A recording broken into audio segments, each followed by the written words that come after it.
Jaya Radha Madhava Kunja Bihari.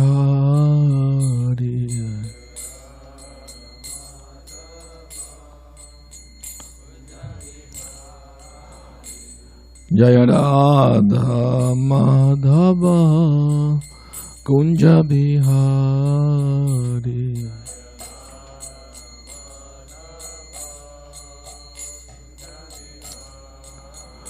Jaya Gopi Jana Vallabha Girivaradhari.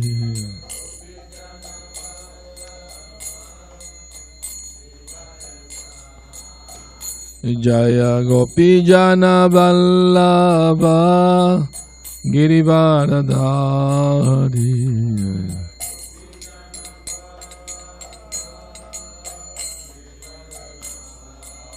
Yashodanandana Brajajana Ranjana.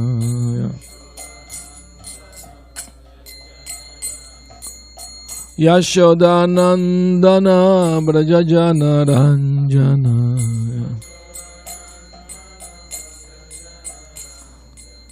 Yamunatira Vanacharya. Yamunatira Vanacharya.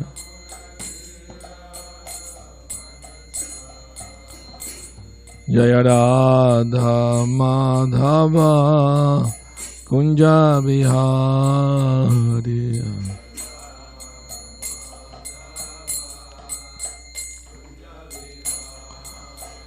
Jaya Radha Madhava Kunja Bihari.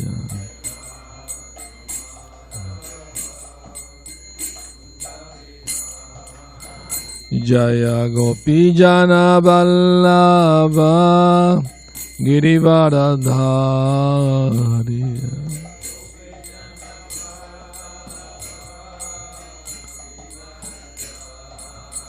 Jaya Gopi Jana Vallabha Girivaradhari.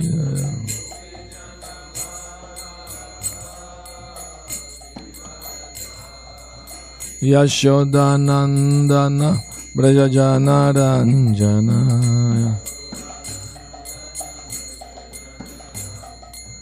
Yashodanandana Brajajana Ranjana.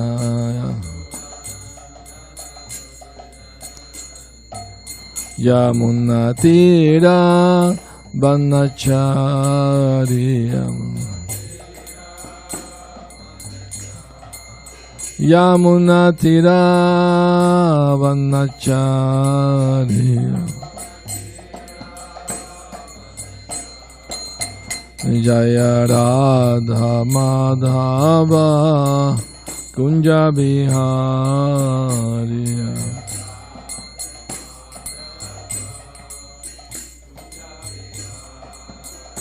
Jaya Radha Madhava Kunja Bihari.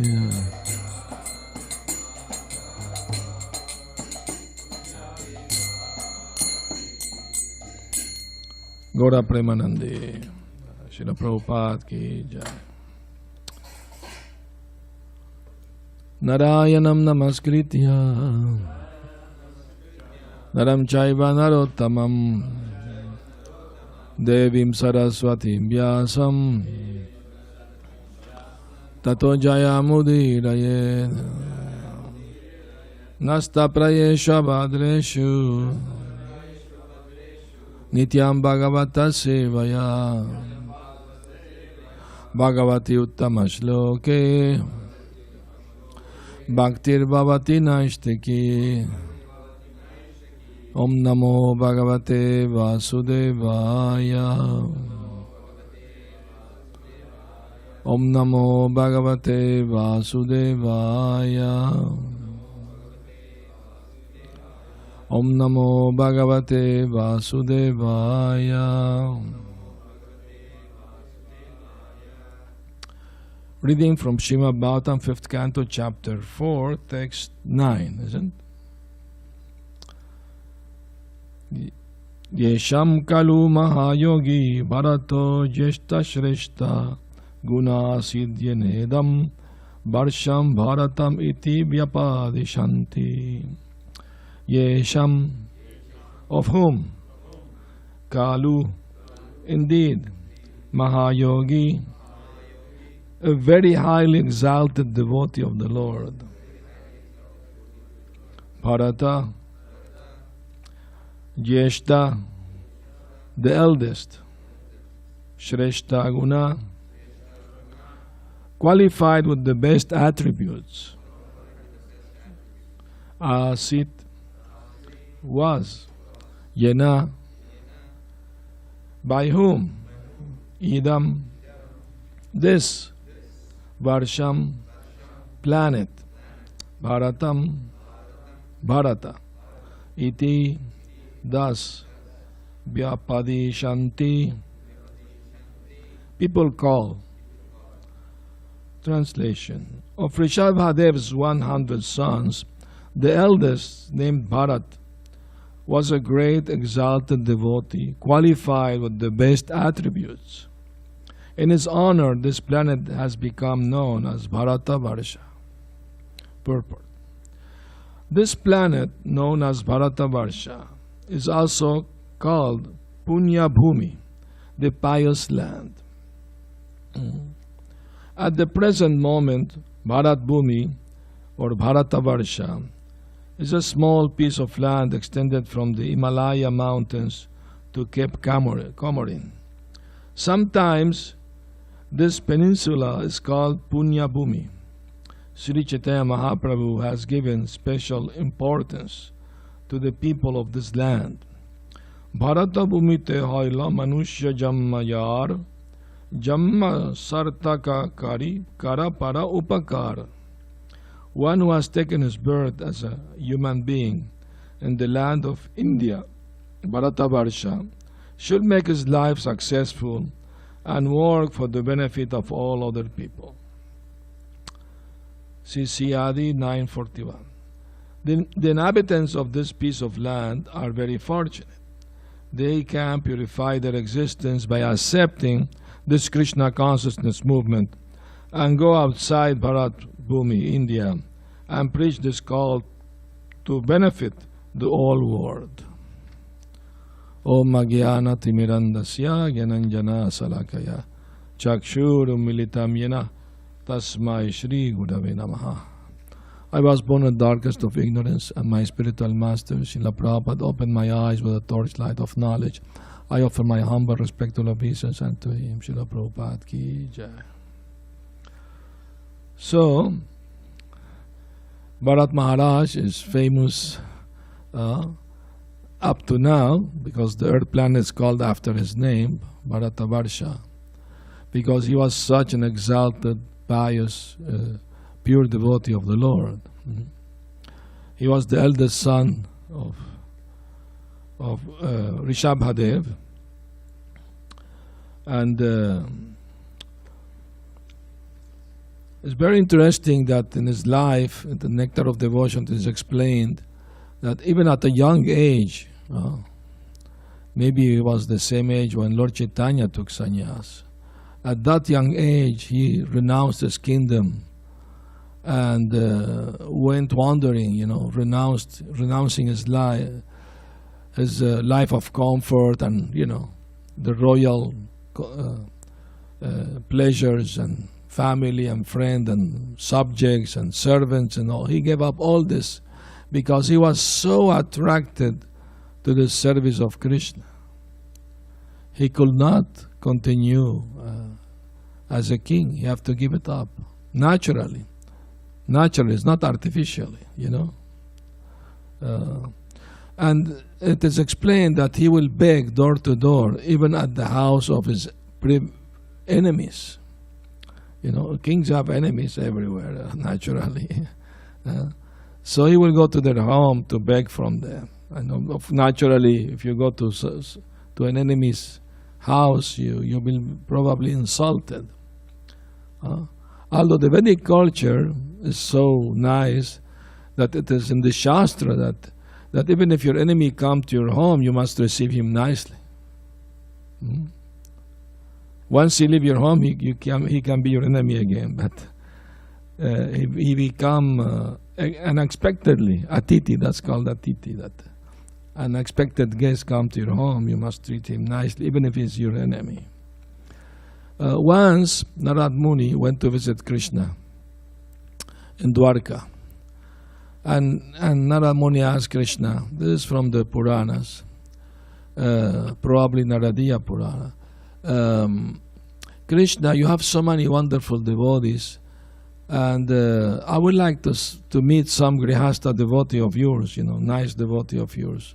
Krishna said, yes, let's disguise ourselves first, and then we can visit this farm. It's a farmer devotee, he lives outside town.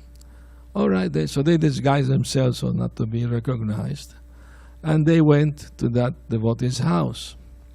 When they arrived, the sun was almost setting, and the devotee was still finishing work in the land, and he was chanting loudly, Jai Govinda, Jai Gopal, like that. He was chanting the holy names of Krishna.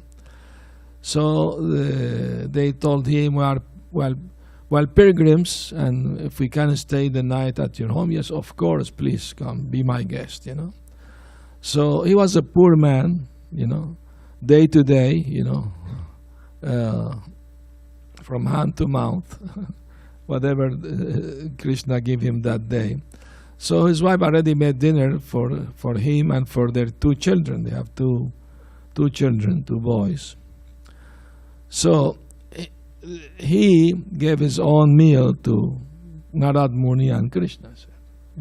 They served him, of course, separate plates, and they were very happy. And so they took the meal, and he came back and said, do you want more? Oh yes, we are very hungry. Please, if you have more. So he went to his wife. Dear wife, can you give your prasad to my guest? Oh yes, of course, dear husband. Take it. So he served them more prasad. And when they finished, he came asking them again, will you like more? Oh yeah, please, we are very hungry. So he went to his children. Dear children, are you willing to sacrifice your dinner tonight for? And Krishna and Narad Muni were overhearing what they were saying. They were like, wanted to know what this conversation was going on. So they overheard the children saying, our dear father, we are more than happy to please Krishna by offering to your guest our own meal, because we know that Krishna is in the heart of every living entity, and if we serve his devotees, he will bless us. So for one night, no dinner, what's the big deal? So please take it. We are happily offering this to your guest, So when Narad Muni heard that, they said, wow, what an amazing family, And so they passed the night there, and they hear the family together, chanting the glories of the Lord together, and in a very happy mood, worshiping the Lord, doing puja, and like that. Next day morning, at sunrise, they saw the devotee working the land again. He was a farmer. And they had to leave, so they asked his permission to leave. And Narad Muni approached him and asked the farmer, dear devotee, how many times a day you remember Krishna? And he said, oh, as many times as I can. Every opportunity I have, I will do it. Oh, that's very nice. Thank you for your hospitality. We're very happy. Anyway, they left. So Narad Muni told Krishna, that's very nice, devotee. Thank you for showing me this wonderful devotee family. But he said that from time to time he remembers you. But I remember you all the time. Oh, that's very nice, Narad Muni. But can you do me a favor? Oh, anything, Krishna, whatever you ask me. Okay. Take this pot of ghee on your head. And you see that faraway mountain? You have to go 5 miles away. You have to go to that mountain and circle the mountain and come back here to me without letting even a drop of ghee fall from the pot. Can you do that? Oh, yes, Krishna, for you I do whatever. So he put that pot on his head, went around the mountain and came back sweating, Krishna, I made it, not a single drop fell from the pot. Oh, congratulations, Narad Muni. That's wonderful. And how many times you did remember me while doing this? Not even once. I was so concerned that no drop will fall from the pot. I couldn't think of anything else. So Krishna told Narad Muni, see, my devotee has to maintain his family, work all day, and he remembers me, many times a day, as much as he can, every opportunity he has. So you should be more appreciative of all the devotees, whatever situation they may be. Oh, I learned my lesson, Krishna. Thank you for teaching me, Another time also, Narad Muni was going to visit Krishna, and in his way he stopped to visit a devotee couple, grihastas. And they were pure devotees of Krishna, But he saw that they were very poor, all the clothes have stitches and, very, very poor condition. So when he arrived at Dwarka to see Krishna, he told him about them.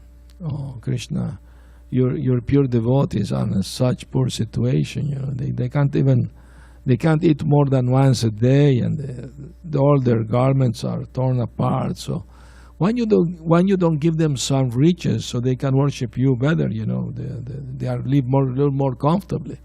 Krishna said they don't care about this.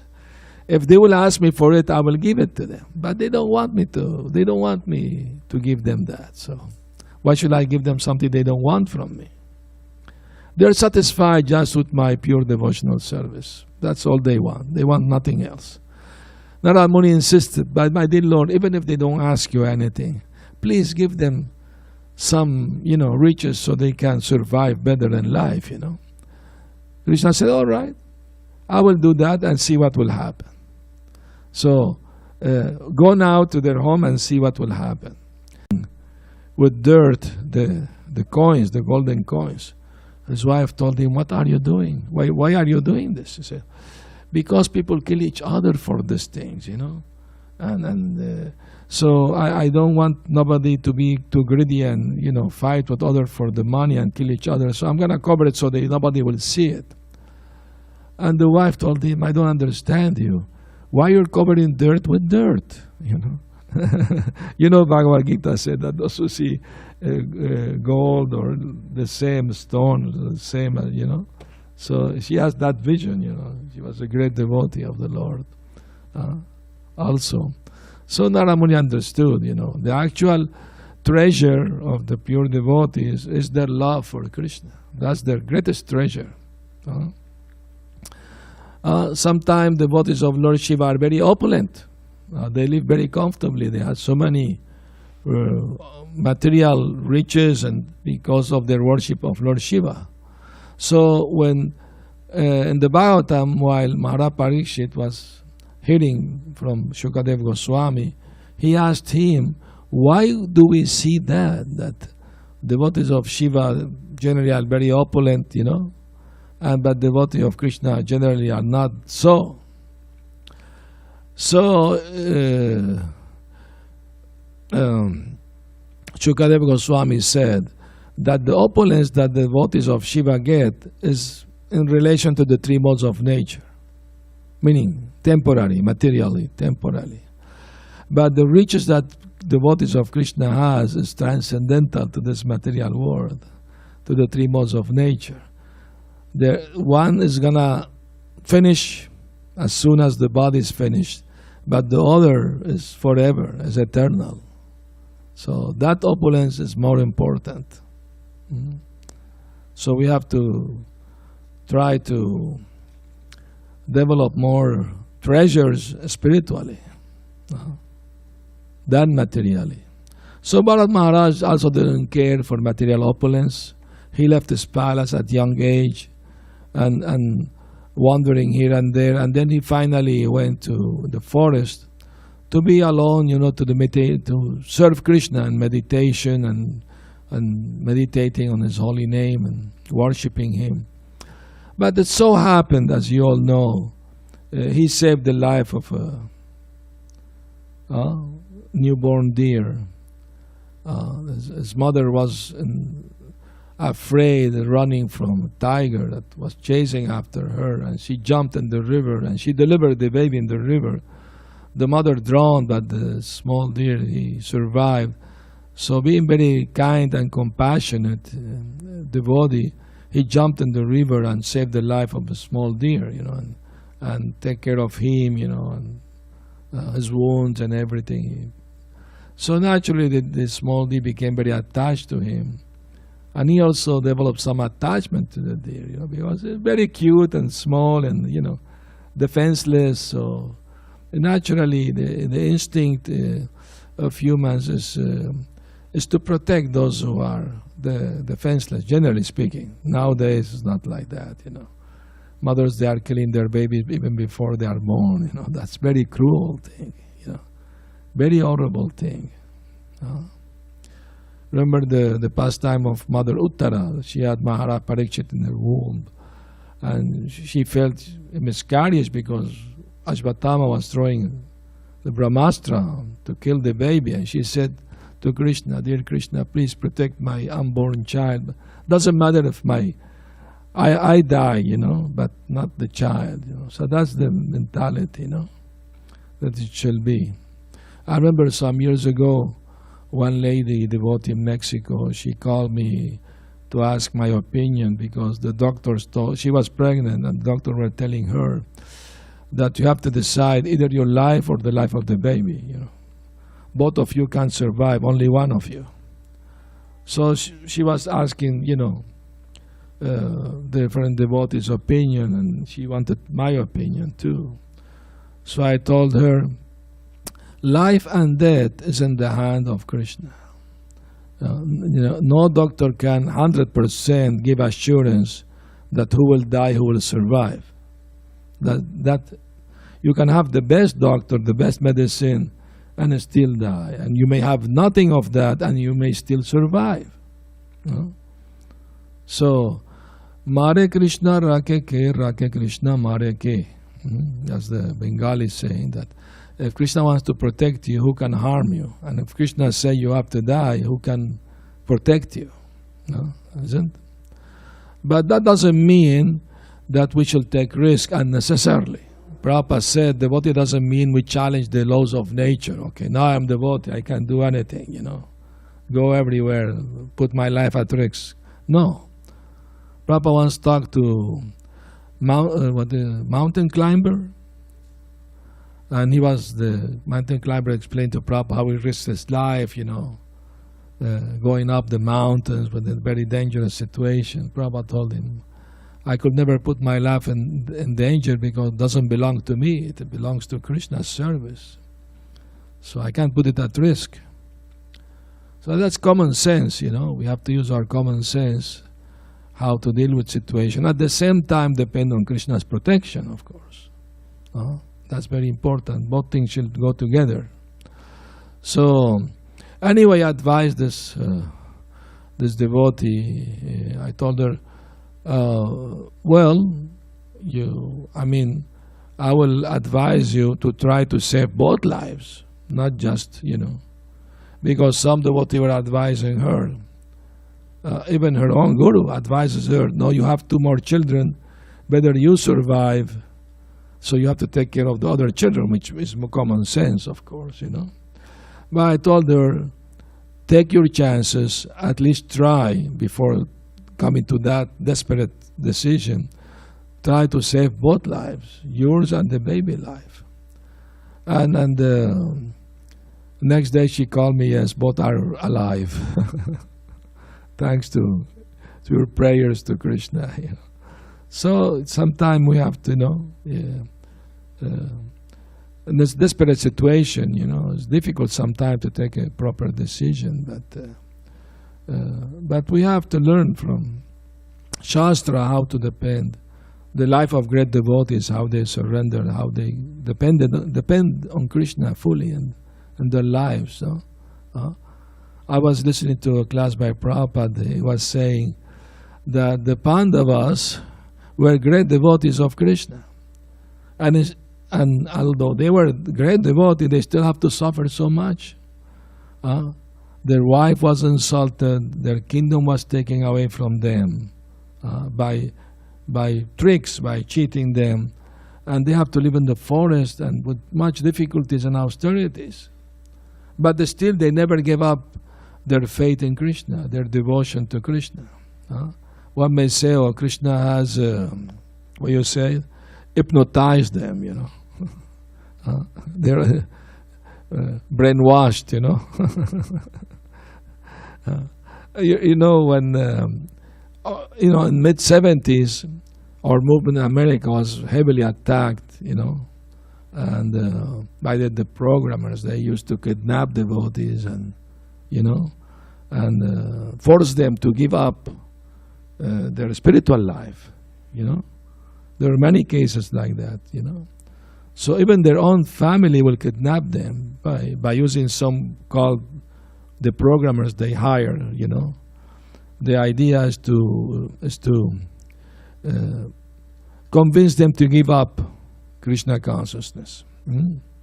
So anyway, devotees went to visit Prabhupada in Mayapur in India to ask him how to deal with this situation, because there was a court case. Devotee have to go to court and testify, and speak about this. So Prabhupada asked them, what are they accusing us of? And what is it, Prabhupada? They are accusing us of brainwashing. Prabhupada said, and what's wrong with that? If the brain is full of dirt, sex and violence, a little washing is good. Everybody wash their home, from at least once a week they clean their home. So if the brain is too dirty, brainwashing is not bad. Why they complain? And then Prabhupada added something more. He said, no, we are not brainwashing, we are brain giving. How we can wash their brain if they have no brain? Prabhupada was amazing with those kind of things he would say, Anyway, so actually we won the case, came to the Supreme Court, and it was a great success, because that was in 76. That the movement is a bona fide religion based on the ancient scriptures of the Vedas, and everybody has the full right to practice that religion if they want to, and nobody should encumbers them or give them any problem or difficulty by kidnapping or any other way. They have full right to choose their religion and practice it freely. And the Krishna Consciousness International Society for Krishna is a bona fide religion, and it was a great success. It was like amazing. So anyway, so here it is, the purport Prabhupada's quoting Lord Chaitanya, glorifying. Previously, Bharatvarsha was the whole planet called. But nowadays is only Prabhupada is planning from the Himalayas to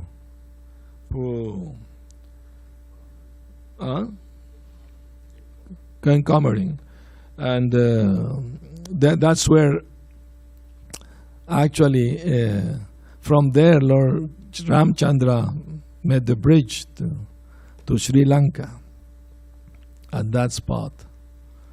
So, even recent history, Afghanistan and Pakistan, they were a part of India. So, and before was much bigger. Even Afghanistan was part of India in the previous ages, Because Gandhari, the wife of Dhritarashtra, the blind king, she came from Gandhara. Gandhara, present day, is now Kandahar in Afghanistan, but previously was called Gandhara. So this is part of history. And it is said that the human beings who are born in the land of Bharatvarsha should make their life successful and work for the benefit of others. And that means they can purify their existence by accepting this Krishna consciousness movement. And then go outside and preach this philosophy for the benefit of the whole world. Prabhupada said, unfortunately, in India becoming more materialistic. Even at this time, what to speak of now, much more. Prabhupada said that he went to some families and told them, if you want me, I can train one of your children to be brahmachari, to be brahmana. He said, no, we can't do that, yes. He has to, survive, he has to learn how profession. And this. All right, the other children can, just one of them, make him brahmachari. No. So that culture of brahmachari training is gone.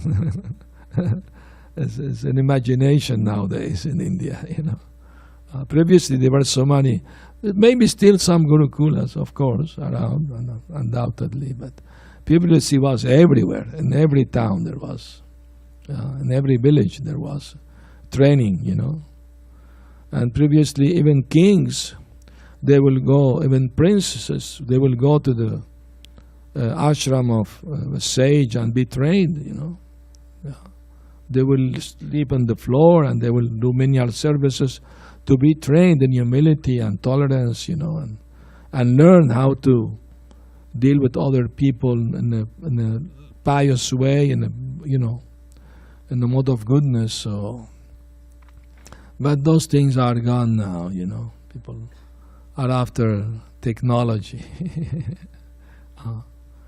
so much that they forget their own spiritual culture. I mean, I met many Indian devotees who told me that they came to Krishna consciousness in the West, not in India. So, I mean, it is glorified to take birth in that land because from childhood you can hear about Krishna, about Mahabharata, Ramayana. It's a very natural thing. Proper from his childhood, he was seeing his father worshipping Radha Krishna every morning and every evening. They will listen to Mahabharata, Ramayana every day. So naturally, the children will grow up Krishna conscious. Now they have diminished a lot. Now they call this mythology tales. They don't believe are real. But there is a great, unfortunate situation that they believe that is made up stories, No. This is their culture, their tradition. It is real. It is real history, not stories. Real history. And should be taken as they are. Even if they may seem fantastic to some people, because describe chariot with horses flying in the sky and heavenly being coming to earth 5,000 years ago. So why not? Why not? Everything is possible. We can't be just close-minded, Anyway, so I mean to say, once I was traveling the U.S. by car and we stopped in a place to drink water, and I saw one Indian man coming out of McDonald's. I couldn't help myself. And I went to ask him, "Are you Hindu?" "Yes, I'm Hindu." And I saw a burger and I said, "But what is this? This is not right, How can you eat your own mother, a cow, And to my shock, he said, No. This is Melecha cows. The real cows are in India. These are not real cows. The Melecha cows. And I told him, then we Westerners are not human. Only those who are born in India are human, Such a nonsense. Whatever excuse they will come up is amazing. It's crazy. Anyway. Hare Krishna. So, the first time I went to India, very naively, I saw one Brahmana because I saw a sacred thread on his body, and he was eating fish. In Navadvip, when Lord Chaitanya appeared, So I very naively approached him. I said, "You're a Brahmana, why you're eating fish?" And he looked angrily at me, said, "You don't know nothing. This is Ganga Prasad." Because they took the fish out of the Ganges river. So, sea sabji. Ram Ladu. What has to do anything with Ram? But they said this is Ganga Prasad because coming from, amazing. Even in Jagannath Puri, they mix it with Mahaprasad of Lord Jagannath. When Prabhupada first time went to Jagannath Puri, he stayed at his uncle's home, and they ate fish, and they were Vaishnavas, supposedly. Prabhupada will not eat there. They have to buy new pots to cook just for him, vegetarian, of course. But I mean to say it's difficult, situation. But even if you take a train or fly in India, they always ask you, veg or non-veg? No? At least there are two options. Anyway. So, I remember when I joined the movement in South America, we had a very fanatic temple president. He said, from now on, brahmacharis can't eat sweet at all. No Sunday feast, no festival, nothing. No sweets for brahmacharis.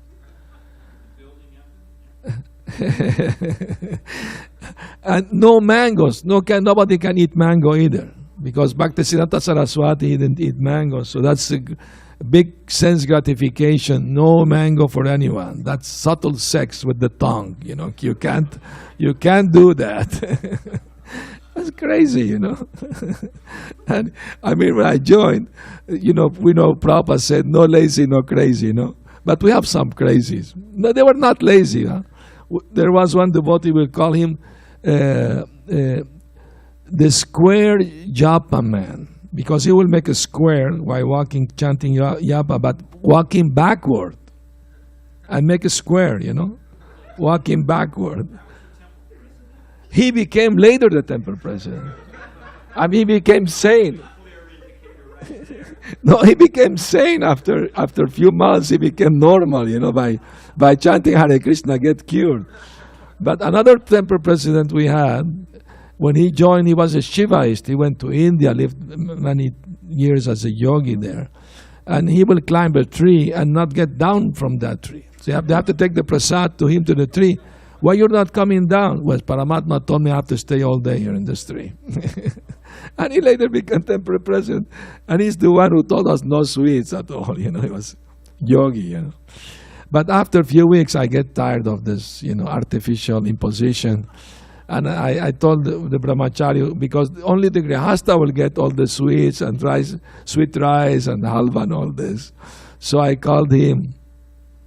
I want halva and sweet rice right now. All the brahmachari looking at panic at me, Of course, after that, I was called to the present office and lecture for half an hour, But after I was daring, then all the brahmacharis start also daring to take, This reminds me, Prabhupada tell a story, that in India there was a factory, and all the workers were Vaishnavas. They will go with tilak, on their forehead, Vaishnava tilak. But then the owner changed. The new owner was a Muslim. So he gave the order, he asked all the workers, from tomorrow, nobody can come with tilak on their forehead. It's prohibited.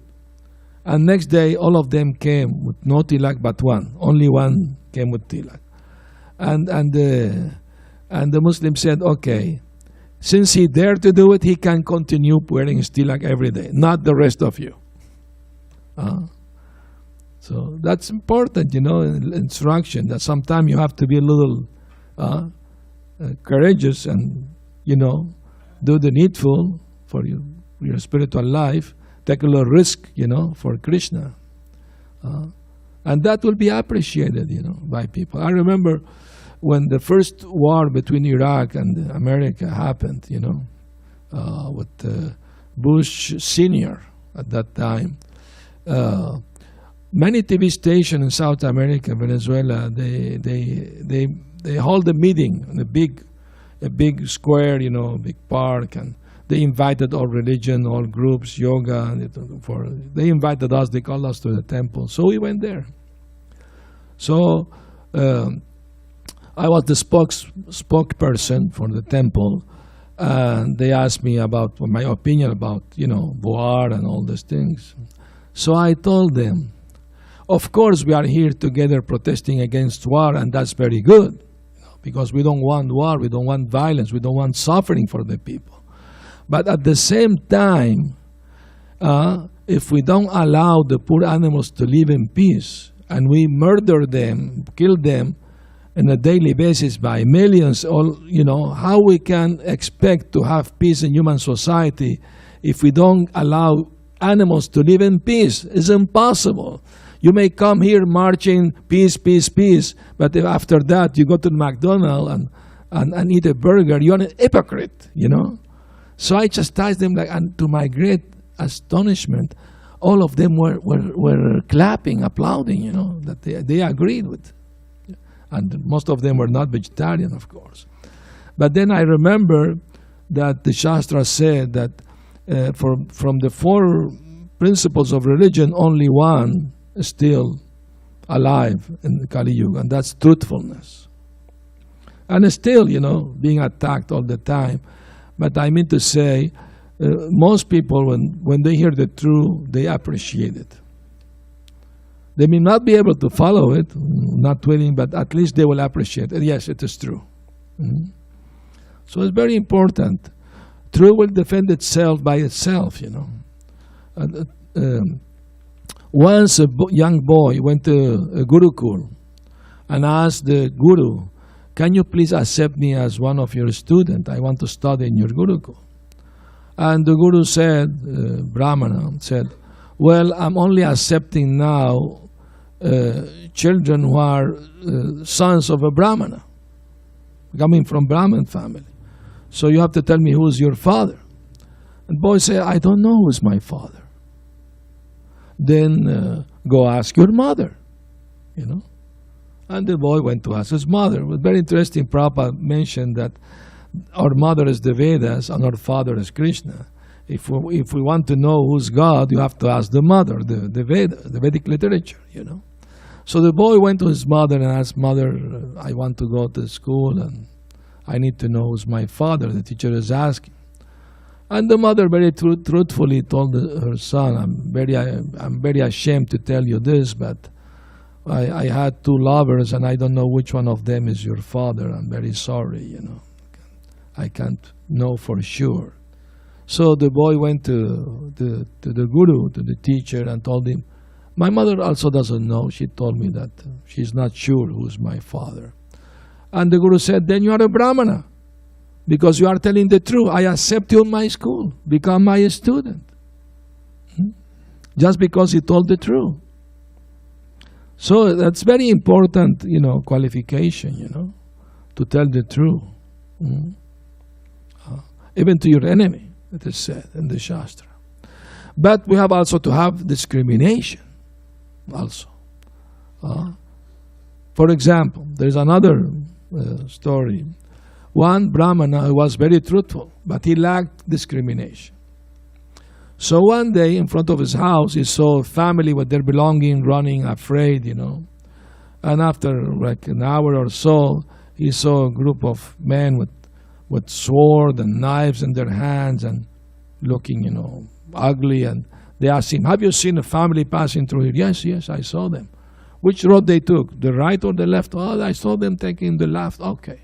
So they reached them and robbed them, killed them. When this Brahmana died, he went to the court of Yamaraj, who judged the people after death. And Yamaraj told him, because you told the truth, now you are going to hell. Understand? Because he put those people's life in danger, by telling the truth. In a situation like this, you have to tell a lie. No, I haven't seen anybody, I don't know. Although it is a lie, but if it is to save people's life, you have to do it. Isn't it? So that means common sense, proper discrimination. So, anyway, we have to balance the philosophy, in this way, to know, according to time, place, circumstances, how to apply the philosophy of Krishna consciousness. So anyway, the end of what happened with Bharat Maharaj, he died thinking of the small deer, and he had to be born as a deer. And then, of course, he was such an elevated devotee. Even in the body of deer, he remembered. He was a devotee in his past life. He could remember Krishna, even in the body of a deer. And he will go sit with the sages and listen what they were saying about the Lord. So, and after that life, he became the son of another Brahmin, and he became known as Jada Bharat. And that was his last life. He gave up his body in old age and went back home, back to Godhead. So, any questions or comments? Mike, please. This is less philosophical, or it's more practical or more of a detail, but I'd like to hear what you could offer. You mentioned I guess the principle being that the death is in the hands of Krishna, and maybe we'll have our role of trying to protect and care for other people in this world. We'll have our material duties. Yes. But death is in the hands of Krishna, and so for an animal's spending their previously accumulated karma, and so so then somewhere, I thought it was in Bhagavatam, it comes up that an animal who dies prematurely, meaning doesn't live out that life in that animal body, then is reborn in the same kind of animal body to live out that, because it has to live out that karma. That's right. And that could be another question, but anyways, leave it at that. So no, then ask when the it comes question to, if you want. well, no, I'll first ask the other one. An animal then. I was with a devotee one time who came across a mouse that was caught in a mouse trap, and was just really ruined. The body is ruined, is like suffering, going to die surely, just a matter of how long, to suffer. Yeah. And so this devotee said that... That's wrong, by the way. Yeah. So the devotee said, well, geez, we're just going to... And so the devotee, took the mouse dying and killed it, with the rock, something like that. Said I can't stand us to see, I was going to kill it with the rock instead. Horrible. And so I could appreciate, okay, if you do come across an animal dying, something that's suffering, you've come across some animal that's certainly going to, on its way, and it's just a matter of how long it will suffer until it finally leaves the body. Then at that point, they call it merciful killing. So it's still killing. Mm-hmm. So at that point, you would say the same thing would apply. The animal's going to die in 5 minutes, and said you end it 5 minutes early with the rationale of reducing its pain or its If you want to be involved in that karma, go ahead. Okay. You get some karma for sure. Because with cows, I know. Let me please, Maharaj, to speak. Please hand me the mic. Just for point of reference, I'm thinking of when Narada Muni met the hunter Mrigari. I also thought of that. And the animals were half dead. Yeah. And he said, you should kill them completely. Don't leave them suffering. Yeah. Now, I guess the hunter has the option of half killing or killing, so it was on the head of the car. But I'm not so sure that, if an animal is dying there, you just walk away and say, tough luck. I'm not so, well, that's your karma. I don't want to get implicated. I'm not so sure about Me that. either. I'm not so sure either, Is a higher reference. Yeah, that's true. I agree with you. I mean, that's true. I was also thinking of mentioning the half killing of the Mrigari hunter, and what Narad Muni told him. It's more sinful to leave them, suffering until they die slowly than killing immediately them is less, or sinful. Both, either way, are sinful for sure. But I mean to say, if you are put in that situation, then you have to use your own judgment, you know. Yeah. I can refer that. Someone reminds Hare Krishna. Maharaj, Hold on. One moment, please. One moment, please. You will be allowed to speak. Someone reminds me. I can send it out to the GBC and get some answers. Please do. Please Yeah. do. Because I'm not sure it's black and white. Okay. It will be nice to know Someone what the. reminds me. Yeah, I will remind you. I will say. Somebody will come out and say, oh, and such a Purana is this, and there was this. Okay. Good. Good. Great. Great. Thank you. Hare Krishna. So I guess where I was going with that question further was that, see, for me, I was thinking that that would just be acceptable, that the animal, you come across an animal, somebody already, practically, partially killed, it's basically Yeah. killed the animal, and then you just end the suffering more quickly. To me, I thought that sounds reasonable enough. Unless you can save No. his life, Yeah. that will be even better. If Right. there is chance, of course. If Right. you, I mean to say. And then in the ISKCON cow protection, they have this whole book, and somewhere in there it comes to the topic of euthanasia, and it comes up that even if if a cow is dying of sickness, then they say don't in the They don't sentimentally end or her whatever, life. end the life. They Sooner. they let it die Yeah. natural. Yeah. Of course, some ISKCON projects have done the opposite, and they said that they couldn't just conceive of keep letting the cow. Yeah, I understand. suffering I like understand that. what you're saying. It's nice to know, to investigate more of the subject. I wouldn't kill it either. I wouldn't kill it either. Somebody's an old man. Hmm. I mean, we need to get some references, but, I'm an old devotee, I'm dying of cancer. You just put the pillow over me and Yeah, or just give me a shot, and my suffering. Yeah. See. But you get the karma. You get the karma if you help them doing that. You So- get the karma. So. a mouse dying in a trap, that's one thing. But a devotee dying of cancer, Just let him die naturally. So that's You actually can give where- him some painkiller, if he's suffering, but you don't kill him. You will get the reaction. Even Shamali, Jamuna's daughter was suffering like anything. yeah. And, but in the last few hours, she had been complete lucidity, was remembering Krishna, left her body with Indradyumna Swami chanting on the phone, her spiritual master. The whole thing was So far out. yeah, so we have to give them the chance to die Krishna conscious naturally, because if we do that, then we are implicated in the karma. Even if the person is asking you to help me die, you will be implicated in the karma of helping him to die. It will be considered some kind of murder. Maybe not the full thing like a normal murder, but it's a kind of murder. I would say yes. Please give him the knife. Please give him the. In relation to the mouse, Prabhupada went to a temple, and one the temple president told Prabhupada, we have too many mouse in the temple. Should we put traps to kill them? Prabhupada said, no, we should kill you for being dirty. Keep everything neat and clean. No mouse will be here. You know what the answer we use? Yeah. We get a cat. Yeah, cat is good. They knocked down these two buildings, and that building was full of rats. Yeah. So we got a cat. His name was Parshuram. Okay. Good name for a cat. His name was Parshuram. And the only problem was the devotee started feeding him prasadam, and he got nonviolent. He became completely nonviolent, useless cat. It happened. Let me.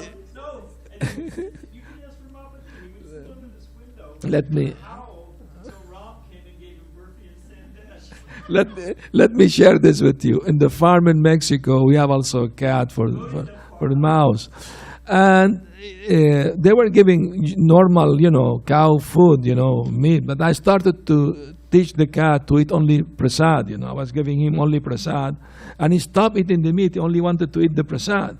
And he became also non-violent. They will put him where the mouse there, he will not do nothing to them.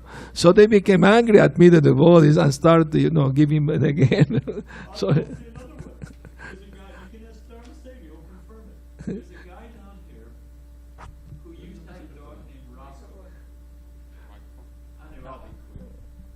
No, we want with the listener, they can The listen. power of prasadam. You can ask Dharma Setu.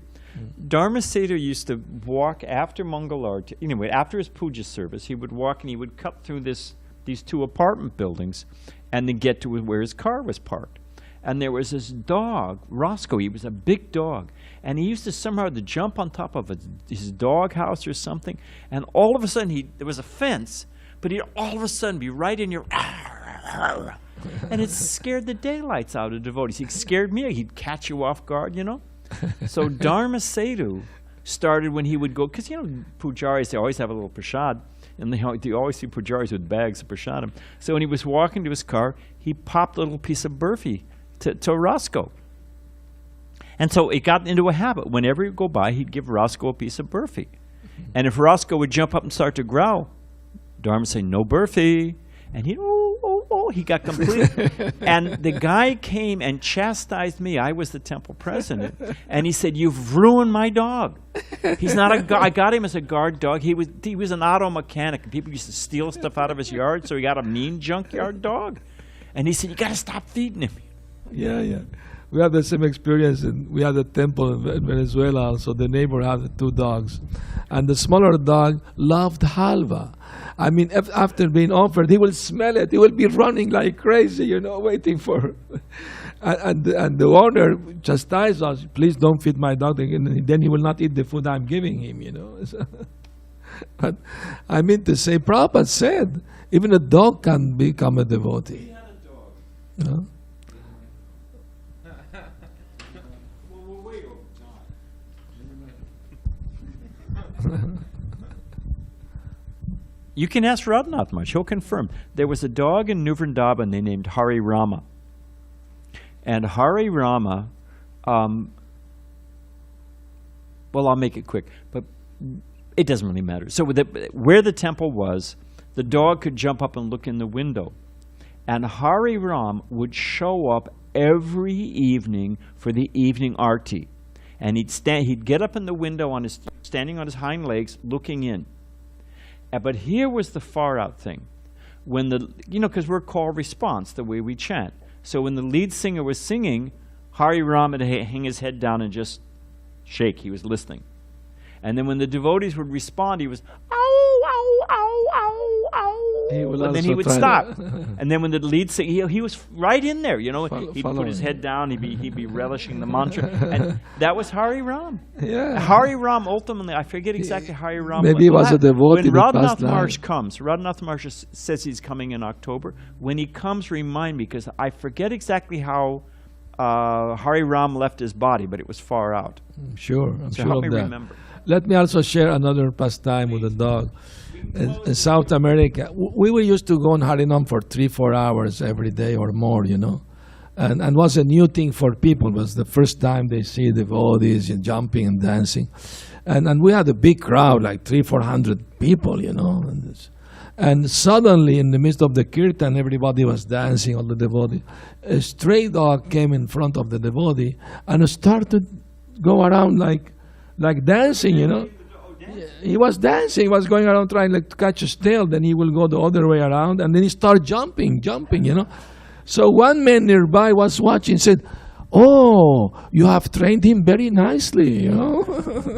He thought like a circus, we trained the dog to do this. And we gave the dog some simple wonderful, and he kept coming every time we would come do Harinam, do said it same dancing. Just got stuck in a dog's body. Yeah. Anyway, thank you so much, Maharaj, for wonderful stories. Chila Prabhupada ki jai. Gaur Premanandi Haribo. Hare Krishna Maharaj, I think Dhanaguri Mataji has some question. Oh, please do. One last Hare question. Krishna. Okay, thank you. Hare Krishna Maharaj, please accept my humble obeisances. Jai Chila Prabhupada. I joined late, but my quick question is, my neighbor is suffering from cancer, and her husband, like doctor told him that you can pull the plug because he's suffering, but he's kind of in dilemma that he feel regret. And in human, how does that work? Like if they are suffering and doctor says, how would you I think they should him die peacefully, naturally. If he's surviving just because of machines attached to his body, that's artificial way of keeping him alive, and the bill will increase. If they can live separate from the machine, is the best way to die. No machine attached to their body. It's better. I will recommend that. Yeah, otherwise torture, like Maharaj said. Anyway, I hope that answered your question. Yes, thank you so much. Hare Krishna Maharaj. Krishna, Thank Hare you. Bol. Hare Krishna, Hare Bol.